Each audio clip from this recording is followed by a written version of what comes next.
আসসালামু আলাইকুম ওয়া রাহমাতুল্লাহি ওয়া বারাকাতুহু। প্রিয় দর্শক, আমরা সবাই আয়নার সামনে যাই, কিন্তু আয়নার সামনে গেলে কি দোয়াটি পাঠ করতে হয়, কি দোয়াটি পাঠ করলে আমাদের চেহারার যে সৌন্দর্য ফিরে আসবে সেটি আমরা জানি না। আমরা অনেক সময় অনেক ক্রিম ইউজ করি চেহারার মধ্যে, কিন্তু আমাদের চেহারা নষ্ট হয়ে যায়, চেহারার যে সৌন্দর্য সেটি নষ্ট হয়ে যায়। কিন্তু হাদিস বর্ণিত এসেছে যে এই দোয়াটি যদি আপনি একবার পাঠ করেন, আমাদের নবীজি যে সুন্নতগুলি শিখিয়ে গেছে প্রত্যেকটি যদি সুন্নত আমরা মেনে চলি, তাহলে আমাদের জীবন সুন্দর। এবং এই দোয়াটি যদি আপনি আয়নার সামনে গিয়ে যদি পাঠ করেন, আপনার চেহারা অটোমেটিক আল্লাহ তাআলা সুন্দর করে দিবেন।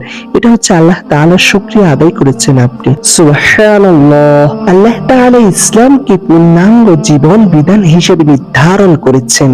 মানুষকে সৃষ্টি করেছেন সুন্দরের থেকে সুন্দরতম অবয়ব দিয়ে। নিজের চেহারায় যদি নিজে আয়নায় দেখি, আল্লাহর শুকরিয়া আদায় করে শেষ করা যায় না। আল্লাহ বান্দাকে কতই না সুন্দর করে সৃষ্টি করেছেন। সুবহানাল্লাহ। তাই আয়নায় নিজের চেহারা দেখার সময় আল্লাহর শুকরিয়া আদায় করা আমাদের সকলের করা উচিত। তাই আল্লাহ উত্তম প্রতিদান দানকারী। সুবহানাল্লাহ। প্রিয় দর্শক, আয়নার সামনে যদি আপনি যান, তাহলে এই দোয়াটি অবশ্যই পাঠ করিবেন। আল্লাহুম্মা হাসসানতা খালকি ফাহাসসিন খুলুকি। অর্থাৎ, হে আল্লাহ, আপনি আমাকে সুন্দর করে সৃষ্টি করেছেন, আপনি আমার চরিত্রকে সুন্দর করে দেন।